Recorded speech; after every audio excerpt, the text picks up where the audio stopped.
Hello, friends. Welcome to the Champions Mojo podcast, where we celebrate the extraordinary stories of adult athletes who inspire us with their passion, comebacks, and stories we can relate to and learn from. Today's guest is one of the most iconic figures in American swimming. When you combine USA swimming and master swimming, yes, it's Rick Colella, born and raised in Seattle, Washington, who has competed in 2 Olympic Games for the USA, finishing 4th in the 200-meter breaststroke in Munich in 1972 and winning bronze in Montreal in 1976. Rick currently swims for the Puget Sound Masters in the 70 to 74 age group. After stepping away from elite competition, Rick returned to the sport decades later through master swimming, and he's been rewriting the record books ever since. He's set more than 120 Masters records, Masters national records, and over 50 world records. He swims pretty much everything, freestyle, IM, and breaststroke events. And recently, his last meet, he did set 6 national records in all different events. Rick trains 6 days a week and is a passionate ambassador for swimming as a sport for life, crediting it for both fitness and friendship. Off the pool deck, he and his wife, Terry, co-founded Friends of FSH Research, a nonprofit funding critical research in finding a cure for a form of muscular dystrophy, which is inspired by their son Brian's diagnosis. Rick's life is a powerful example of grit, longevity, and giving back, and today we get to dive into his incredible story. Rick, welcome to Champions Mojo. Thank you. Thank you, Kelly. Yes, and oh, it's so nice to have you. I want to start off by asking, is it as easy for you as it looks, or do you have to work hard in practice and in a meet to pull off as fast as you swim? I just don't think people realize how fast you're swimming for someone in their 70s. Well, so that's interesting. When you started talking about that and you're saying how easy I look, and they all say it looks easy, I'm thinking, boy, I don't think it's easy. I think it's hard. And I think it's I always feel like I'm working hard, in meets and in races. And I don't feel like, I see other people who I think look easy and I wish I could look like them. So maybe we all look better than we think we do. I don't know. But I think that if you're working hard, it's going to be hard. It's no way around it. And so, I find that in workouts and stuff, I'm working hard every day. I'm also feeling like it's harder and harder as I get older, but I keep going just because I think it's great fun. And I always am glad when the workout's over that I did it. But when I start off, sometimes I think this is just so hard. I can't keep doing this, but I do. So I don't feel like it's easy. And I do feel like I'm working. That's good. That's good to know, because I think someone was an Olympian and they've done this all their lives and they just get in there and it's just easy. So it's nice to know. So when you're working hard like that, you're training 6 days a week with a group, or are you swimming with kids, or how are you keeping yourself so fit? So our team, I swim on Puget Sound Masters as a regional team at nationals and those kind of meets, but local meets, I swim on Lake Washington Masters. We have a team. And so Lake Washington Masters, I don't know how many members we have right now, but we have a coach, and the coach provides the workouts, and we have 3 options a day. We have a 5:15 a.m. workout, a 7:30 a.m. workout, and 11:45 a.m. workout. And so I go at 7:30 because I don't have to get up at 5:15 anymore. And I like getting it done in the morning, though. So there's probably, today I think we had 12 people there at that workout. We have 4 lanes in the pool. And varying abilities, but I'm really fortunate that we have a lot of good swimmers for me to swim with and against in workouts. There's a lot of younger ones who are a lot faster than me, and there's some that are just beginners. And that's one of the things that I think is so great about Masters, is that there I am as an ex-Olympian, but really old, with people who are young, but some of them never swam before, and just trying swimming. And some were high school, or, maybe summer league swimmers, maybe USA swimmers when they were in junior high or high school, and then they quit, and now they're coming back because they think it would be good exercise for them. And so they're really starting off, out of shape, but they're working their way back. And so we just have such a wide variety of people, and it's just fun to be with all of them. And it's really fun to have a workout group to train with. For many years, I trained on my own, so to speak. I trained with a group of people we kind of met at the pool, and we made up our own workouts, and we did it together. And we thought it was fun, and we thought we were doing good until they decided to hire a coach for the Masters team. And when they hired the coach, one of the biggest things we found out is that we'd gotten really sloppy. I mean, the coach said, "Do you want help with your strokes? Because, I know you're a big star, right? Can I actually help you?" And I said, "No, I would love help with my strokes," because I noticed she kind of helped others and never said much to me. And so I told her, "No, I'd be happy to hear the criticism." And she said, "Okay, well, your breaststroke timing is terrible, and your freestyle is awful, and your butterfly sucks, and your backstroke, I can't even make me want to vomit," or something like that.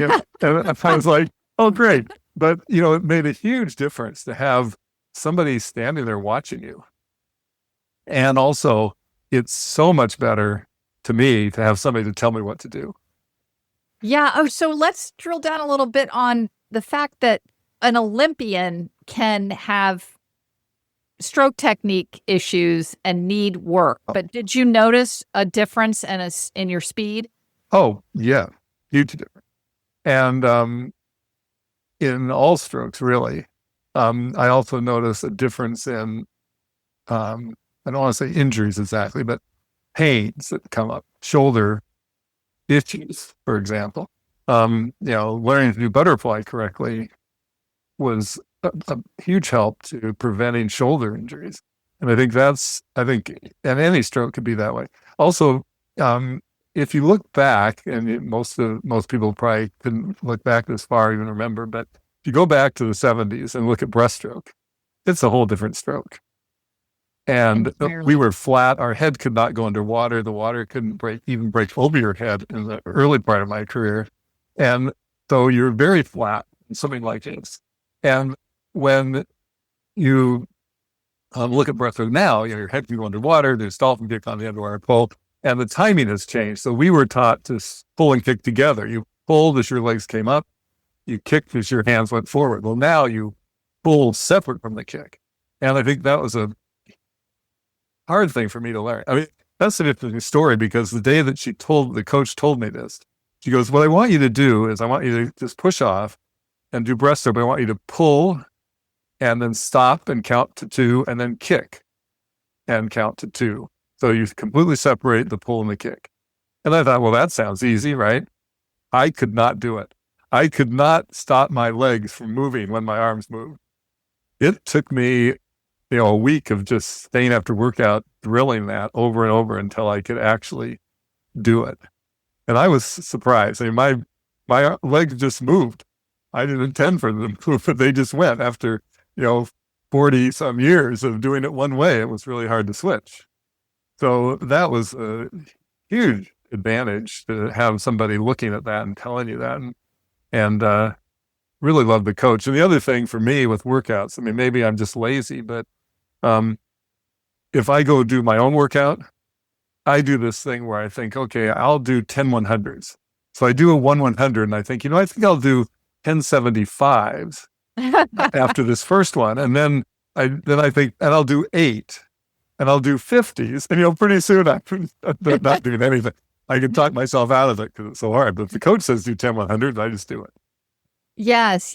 I feel like that's so true. Just even a coach that's just watching. Like, I know a lot of masters coaches won't actually correct people. They think they're going to insult them or something. I think coaches are so valuable in master swimming. We just don't realize. And to hear you say that you are able to correct your stroke at this age, that's just phenomenal. I'd love to ask you about how it's been for you, Rick, to, at some point, you've been swimming masters for a long time now, decades.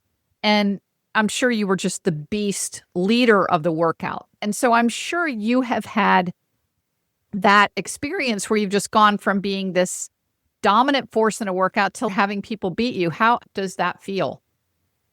That's a really good question. I noticed that in the last few years, especially, we had a kind of a new group of 20 somethings join the team. And they're now maybe 30, late 20s, early 30s. And we're college swimmers. They're fast. And especially if they go fast. I mean, what's interesting is sometimes if they were sprinters and stuff, if we do a more distant set, I can still eventually keep up with them. But in the sprint stuff, they just leave me in the dust. Yeah. It's incredible to watch them. So I feel a little bit like I'm sometimes disappointed that I'm no longer in that good a shape, but I also feel honored to be on the team with them. And the feedback I get from them is that they're honored to be on the team with me. And I think that's a great thing about the master's program is that people from late 20s to in their 70s are friends. And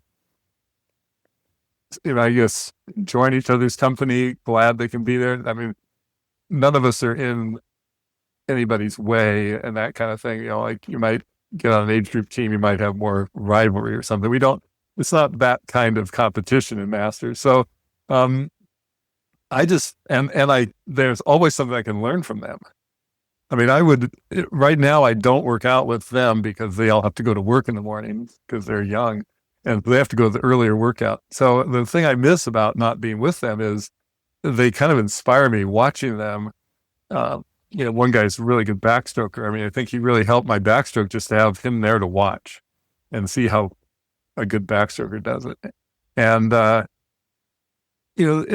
there's other people like that in the workout I do swim in that are inspiring and good to have around. So I feel more like I should not regret or rue the days when I used to be the fastest guy in the workout and just enjoy the fact that I've got these people coming along that are an inspiration, a help to me and keep me going.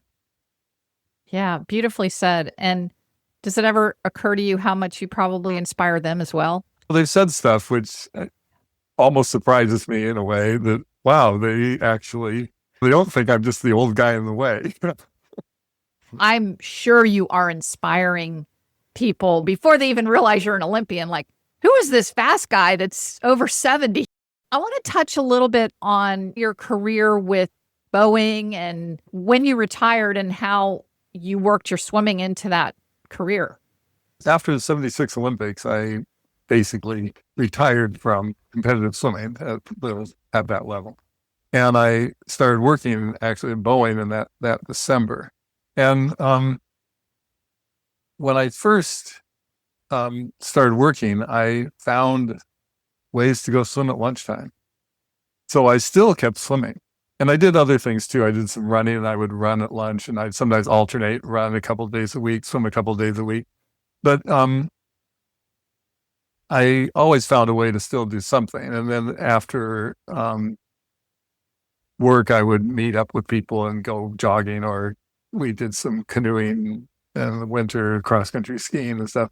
I always kept my foot in the pool, I guess you could say, over those years. And then as time went on, it got harder to do things like running for me. I started getting sore hips and sore knees, and I'd take time off from running and always ended up coming back. And so swimming just seemed to be a better sport for me. And I was doing the lunchtime swimming and stuff, and it gets hard when you're working to necessarily go at lunch. So I'd have to, and in the evening was really hard, especially after we started having children, and my wife was waiting for me to come home from work, not for me to come home and then go out swimming. And so I had kind of thought, I'm not going to ever go in the morning again. I was tired of that. But turns out that you don't go in the morning, you don't go at all. So I switched to going in the mornings around 1990.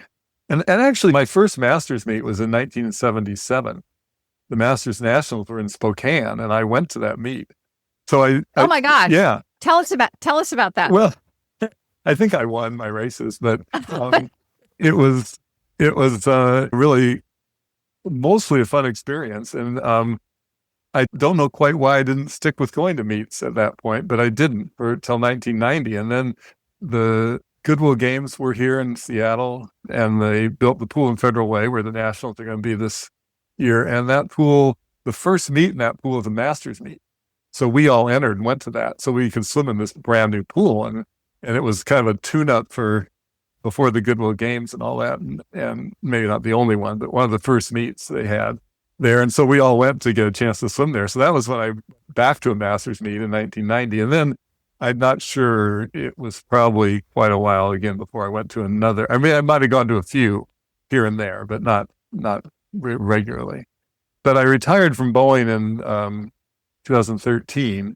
But by then I'd started going to the Masters meets pretty regularly and enjoying the camaraderie and seeing everybody and that sort of thing. Then when I was retired, I didn't have to worry about eating and missing swimming because of a meeting or something like that. So it really worked out. When you said you kept your foot in the pool, you went to your first meet in 1977, you were swimming at lunch, you were kind of running. You just never took a giant break from swimming. No. Never in your entire life. No. I would say that in the late 70s and 80s, I would swim probably a couple times a week at least still, and maybe more. And dabbled in other things, but swimming was always something I just kept doing. Rick, I truly think that we have found the key to your success. You're just that example of if you just stay in touch with the water a little bit, you don't lose that feel, you don't lose that fitness that you only get from being in the water. So, wow. So why would you just keep swimming? You're the only person that I truly know that's in their 70s that's almost never stopped swimming. Well, I think that's a good story in a way, because I never have stopped. So the first kind of, I would say, post-Olympic workout that I did after my races were over, I did that in the Olympic pool in Montreal. I went and swam a workout, probably not very hard, but I went swimming right after my race was done. The next day or the day after the swimming competition was over, I went over to the pool and went workout. Me and some other people, not by myself. There were others like me. I just love swimming, I guess. I'm not even sure I even recognize how much I like it, except that I must because I never stopped doing it. And one day I was in one of the guys that I swam with, I still swim with him, and he went to the University of Washington, and he's kept swimming all these years. And he and I were he was one of the group that kind of did our own workouts. In fact, he was one of the ones who made up the workouts most of the time. And we would swim every day in the mornings. This is starting in the 1990 timeframe. And there were about 5 or 6 of us who gathered every day. And one day somebody had said something to me about how, I don't know how you do that swimming. It's just back and forth. It seems so boring. And I said something about this in the workout or in the locker room. I said, somebody had said swimming is really boring. And Doug looked at me and said, boring? I've never thought of swimming as boring. And I said, Doug, that's why you and I are here every day for the last 30 years. And they're not, because we don't find it boring. I think if you've done it as long as I've done it, boy, I still just don't find it boring. So that's why I like it and stick with it. And I know a lot of swimmers. I mean, there are swimmers on the Olympic team with me who were like, as soon as my race is over, I'm never putting on a swimsuit again. I'm never going to the pool. And some of them didn't. But I was like, no, I'm not doing that. I would miss it. I'm putting my suit on and going swimming tomorrow. And so I just kept going. And I think my sister, who was also an Olympian, and she got a bronze medal in Munich in 1972. And she loved meets, but she didn't like workouts. And she didn't want to keep swimming because she didn't like workouts. And I feel like I like workouts better than meets. Now, is she your younger or older? Older. So was she a big inspirational part of you getting into swimming? Yeah. Well, we all started at the same time. I was 8, and she was 10. And we started in summer league. And at the end of the first summer of summer league, the coach said, I have a friend who does a year-round team if you'd like to try out there. And so we went and tried out and joined that team. So we were the same age when we started, but she being a girl and being older, achieved success sooner. And that was a big inspiration to me. I wanted to do what she was doing, going to national meets or going to the big meets and stuff. And then we had another boy on our team. Man, boy, he was 15 and he broke the world record in the 1500 at the Nationals at 15 years old. And that was huge inspiration for me. I mean, I just dreamed of being like he was. And Well, you did that. And you've not been able to get Lynn into master swimming at all, your well, sister? so she did it. She did do it a little bit. I mean, I think she did that meet in 1990 because we all did. And she did some meets back then, but she never liked working out. But then lately, about 2 years ago, she decided maybe she should get back into it because her big thing is playing soccer. And she loves soccer, but she was worried that at 80 years old, 75 to 80, someday soccer may be over for Oh my gosh. So she decided to go back to swimming. And so she joined our team, and she started swimming. And she actually went to the meets, and she liked the meet, but she still didn't like going to the workouts much.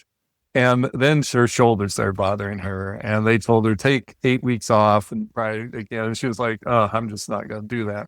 So she's just stuck with soccer so far. But she's, a year and a half, 2 years older than me. So she's 75, and she's playing soccer still, though. I had something to drop off at her house this morning on my way from workout, and I stopped there and she wasn't home. And when I got a text from her, she said I was at soccer. So she's still doing it. Gosh, and soccer is such a tough sport. Yeah. That is contact and hard on the knees and the hips. Good for her. And she plays with younger people, not young people necessarily, but people in their 50s and 60s who are going to say, well, you don't want an 80-year-old on our team. But I can maybe want her. Probably not a whole lot of 75 and ups playing soccer. So she's got to be. That is so inspirational. Oh my gosh, that is crazy. Yeah, I mean, I think it's great that she does it. I wanted to get back to swimming because I thought it was a better long-term sport for her, although long-term at our age isn't all that long. Want to make a real difference? The Health Coach Institute offers the Pathways program to become a certified health coach. You'll help others achieve lasting wellness, grow your own resilience and self-mastery, and create meaningful lifelong change. I'm a proud graduate of the Health Coach Institute, and I highly recommend the program. Learn more at championsmojo.com/pathways. You have this amazing joie de vivre that you have for swimming, for life. I just cannot believe that you worked out the day after the Olympics. Like, what were you training for? Who knows? Just life. But I love it. Yeah. So have you had any health issues that have kept you out of the pool for even short amounts of time? I fell a couple of years ago and broke 3 ribs. And that put me out for 8 weeks. That was tough because I'm out of the pool, but I'll do something else. I couldn't even move. I couldn't even go to bed. I couldn't lay down. I had to sit up in a chair 24 hours a day for a few weeks. And so that was probably the longest I'd been out of anything for an injury. And when we travel and stuff, I'm not that, it's funny, you'd think I might be more obsessed, but I'm not really. I mean, if we go on a 2-week trip and I don't swim, it's fine. I just pick it up when I come back. And I'm not like, I don't have to search for pools when I'm traveling. And sometimes I like to, but it kind of depends. And sometimes it doesn't work out, and it's always fine with me. So I'm not obsessed in that way. Like I've got to work out every day, but I do. When I get back, then I start back in. But those are usually a week or two. Then I'm gone. Very much more. So I think the broken ribs is the longest I was out. I would caution anybody who's been out of the water. The hardest thing is that first day it's back. It just feels so awkward. It doesn't feel good, but it'll get better. If you keep going, you just got to keep going. You can't say, well, it feels so terrible after being out for 3 weeks or 4 weeks or a month. I'm not going to do it. Just keep showing up, and eventually it'll be back. And that's probably one of the things that I've learned over the years is that there's time, mostly, hopefully, to come back. And if it takes 2 or 3 weeks before you feel good again, it's going to take 2 or 3 weeks. But 2 or 3 weeks will go by. So don't panic. I think that's good advice. And I think it is much easier to take 2 weeks off on a vacation if you know you're always going to be back. It's way easier to come back from 3 weeks off when you've been swimming for 20 years or 10 years. But if you take 2 years off, it's a totally different feeling than if you take 2 years off and come back. So even 3 weeks, 4 weeks for a vacation is very different. In fact, there is a trend in master swimming where people swim at the bottom of their age group and then they take 2 or 3 years off at the top of their age group because you're always faster. Yeah, I think you mentioned before, I said I hadn't been to any meets in the last couple of years. And I did, when I was 70, 71, I did meets and nationals and the local meets here.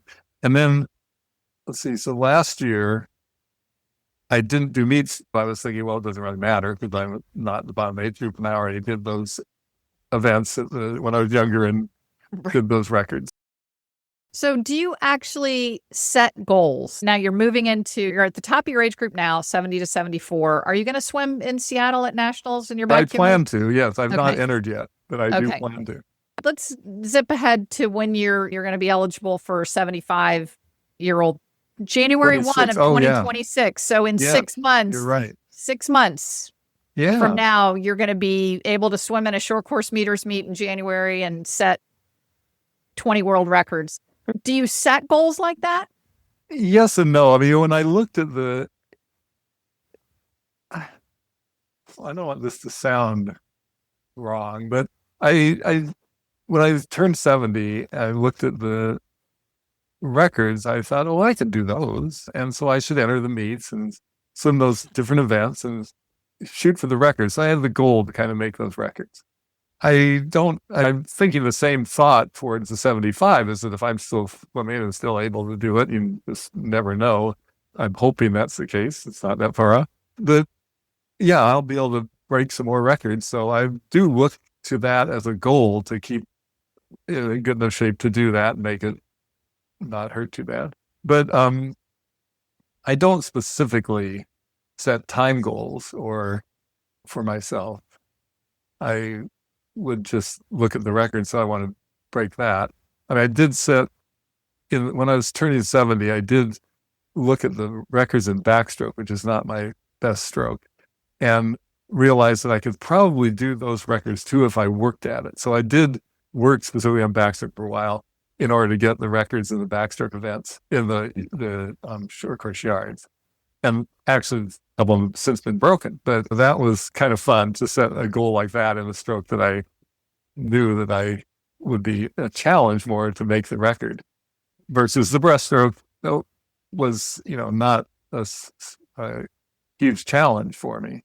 But I still want to do a time decent to what I've done before and not too much slower. Yeah, that is actually a piece of advice that some of the other Olympians that I've interviewed that are masters say.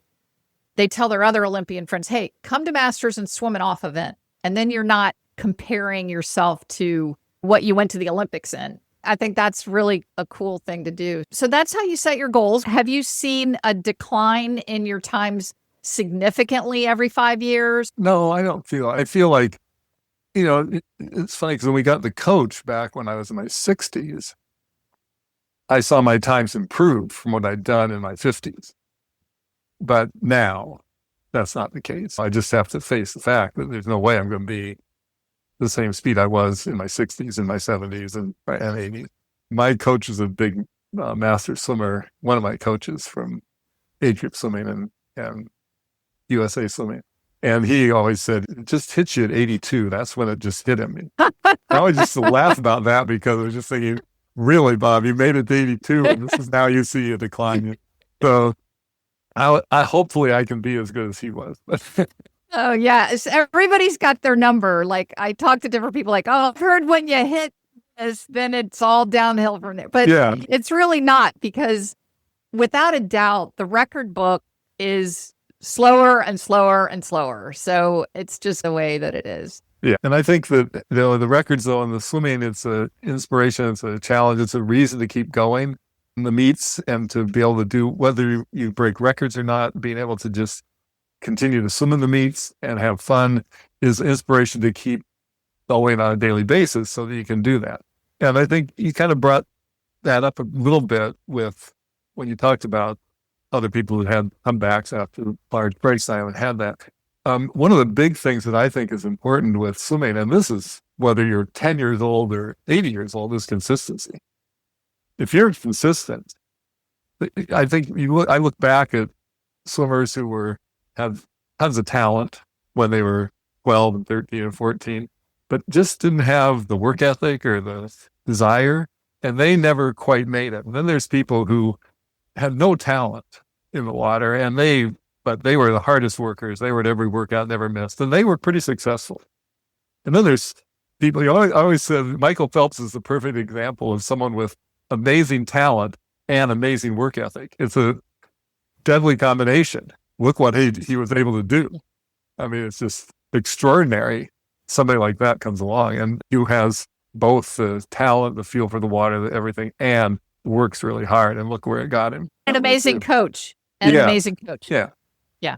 But Mark Spitz was that way. He was a very hard worker when he was younger and had amazing talent in the pool. And he was like just different than everybody else. I remember a story in the 72 Olympic training camp where he decided to do 3 200s butterfly in the workout and descending. And so he goes the first two pretty fast, and he goes the last one faster than anybody else in the whole world can swim a 200 fly. And I just thought, if you can do that in a workout, how can anybody beat you? Wow. Where was that? That was actually at West Point in the 72 Olympic training camp before the Olympics, before Munich, after the trials. Just impressive to watch somebody who could do that. Any other Spitz stories since you were on the team with him? My good Mark Spitz story is that I actually did beat him one time myself. We were together in Japan and we went bowling. And I beat him in bowling, and I still have the score sheet to prove it. How did competitive Mark Spitz take that one? I think we played another game and he beat me, but I don't remember that one. Well, you could beat him in breaststroke, right? Yeah, I could beat him in breaststroke. Yeah, that's And cool. He sometimes slammed the IM, and he was so good in everything else that even then he did pretty good. That's cool, Rick. All right, so you obviously set goals. You're consistently working hard. You've never gotten out of shape swimming-wise. How does mindset play in your success? Well, I have a great story about that. It goes back to 1975 when I'm not in Masters swimming, but in USA swimming, AAU swimming back then. We had a training camp before the World Championships.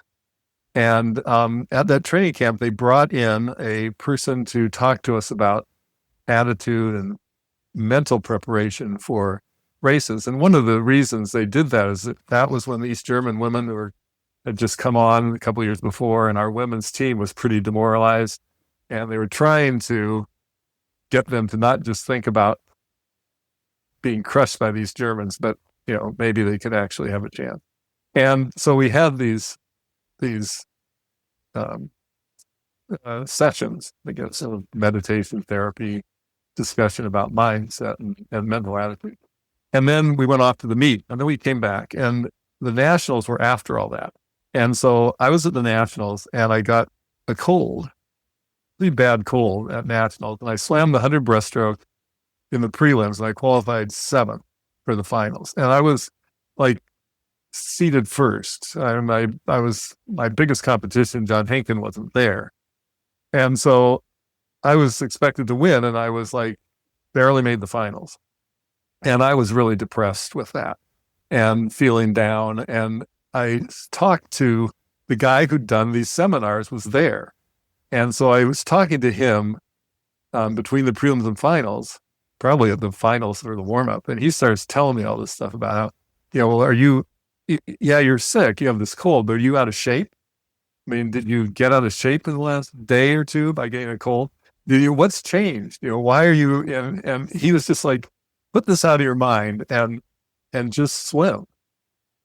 Yeah, you can have a cold, but don't let that turn your mental attitude into that I can't do this. Yeah. And so I took the advice of him and all this stuff. And I had never been very much into mental thing. I just, more like what I felt like and did I do the training. And I just said, okay, I'm just going to swim.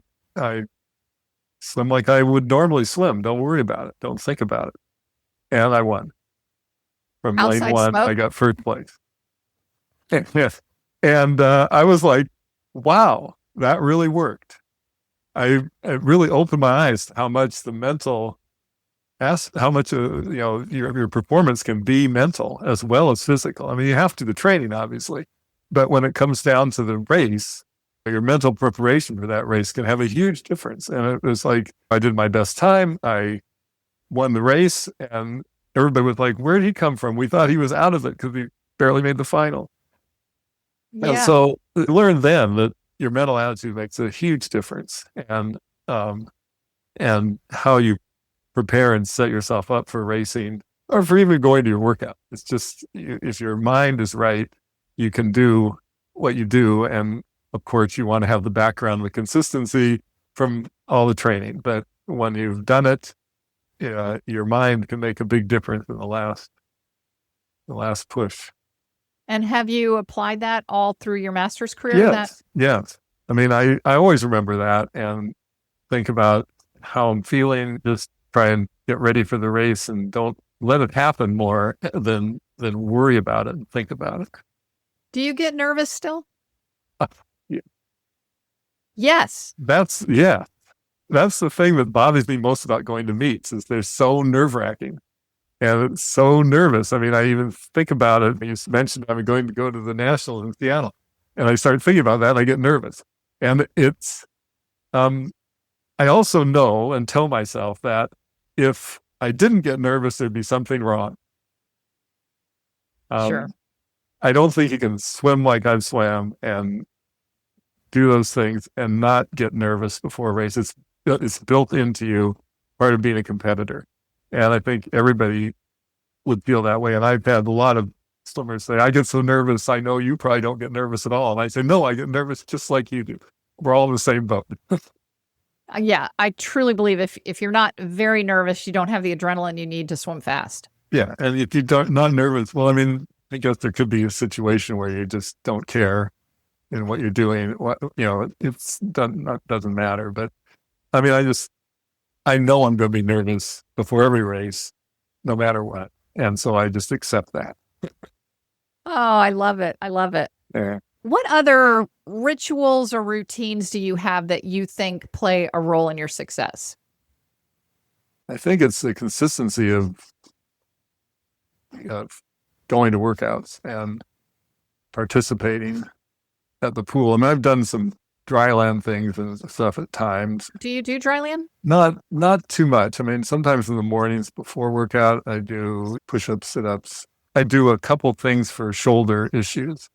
The Swimmer magazine had a thing about shoulder, I think 2 issues ago, and I have followed some of those exercises before workout just to keep my shoulder. Because I had another fall in my backyard, and my shoulder kind of hurt from that, and it's been surprisingly okay for swimming, but I keep doing these exercises and trying to keep the muscles strong. I read somewhere that everybody by the time you get my age has damage. I'd like to put this out there for listeners who might listen to this episode, but not another one. On the Champions Mojo website, if you go to championsmojo.com to the resources tab, there's a tab in there called shoulder health. And I would love for you to tell Lynn about this, and certainly you can use it. So I found this book by Dr. John Kirsch, an orthopedic surgeon who's done over 1,000 surgeries on swimmer and tennis shoulders. And basically all you do is hang. You don't do pull-ups. You just hang from a bar like that. Yeah. And it remodels your shoulders.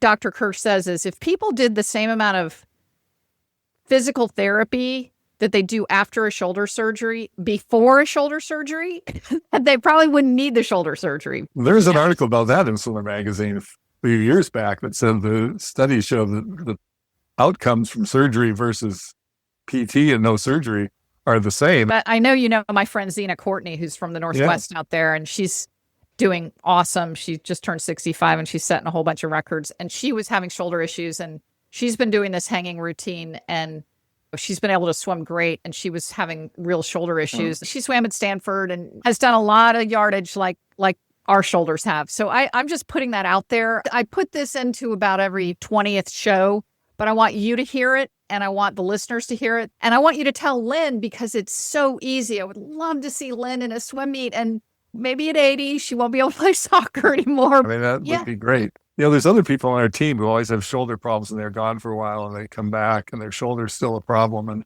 I think that maybe I should point them to this. I want to ask about your nonprofit work and what you and your wife are doing and what kind of got you into that. Okay, so my son was diagnosed with FSHD muscular dystrophy, which is a shortened name for facioscapulohumeral muscular dystrophy. I mean, it was devastating to us to have him have this condition. And it's a type of muscular dystrophy that's a slow degeneration of muscles over their lifetime. It doesn't directly affect lifespan, except that if the muscle deteriorates so much, it can cause problems, like if you got pneumonia and you can't clear your lungs and things like that. So we looked at donating money to different places, and we found that there weren't very many groups doing anything about research for this condition. And there was only one group in the U.S. that was even directly related to this condition. It's a rare form, affects somewhere between 500,000 and a million people worldwide. In the U.S., maybe a couple 100,000. It's not as rare as some things, but it's not very common. And it's one of the major forms of muscular dystrophy, though, of which there are 9 different major forms and plus subforms of all those different ones. So he was diagnosed in 2004. And we thought, well, we should do something to help him. And we thought we could raise money for research. So we formed our own organization and started an annual auction fundraiser event, which is very popular here in our area.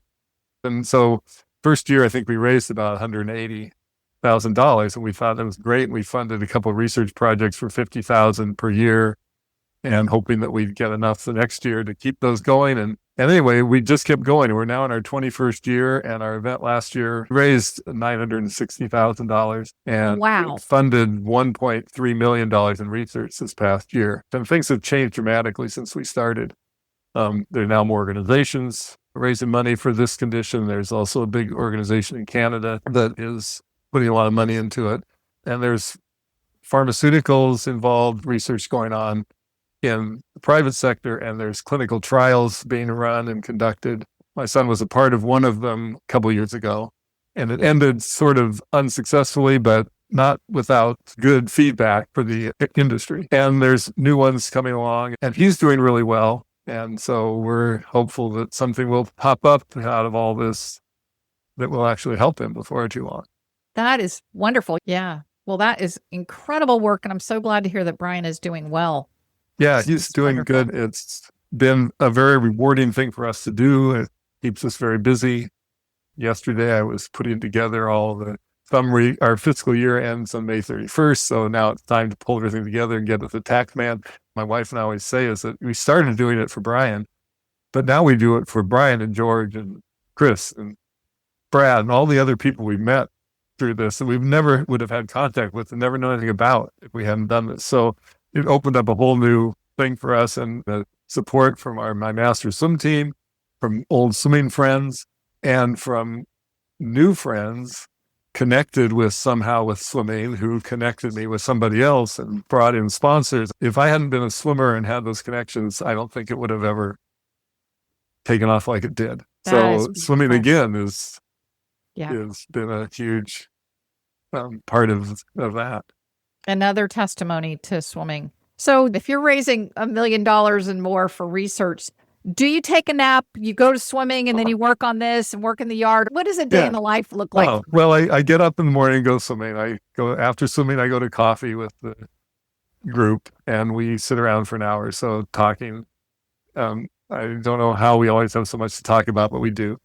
Then I come home and then I'll work in the yard, or I'll work on something to do with the organization. I think working on a nonprofit is one of the things that does keep me working. Is there anything that I haven't asked you that you want to share? I'm really lucky. Our team, we have 4 Olympians on our team. Wow. Yeah. So there's myself and Lynn, when Lynn was swimming, Charlotte Davis, and then there's Camille Wright-Thompson, who was on the U.S. team in 76 with me, and we swim together every day and have since 1992. It's really fun. Charlotte and she started in Summer League the same time I did. She's your age as my sister, so she was 10. I was 8. We started swimming together in 1960 when she was 10 and I was 8, and we still swim together. I just love that. And we're all one happy family. It's great. That's probably a big part of your love of just going to practice and not finding it boring. All right. We are going to do the sprinter round here. It's just a few fun little questions, nothing too hard. And it just helps our listeners get to know you a little bit better. Take your mark. Breaststroke or freestyle? What's your true love right now? Freestyle. Favorite post-meet treat? Oh, ice cream.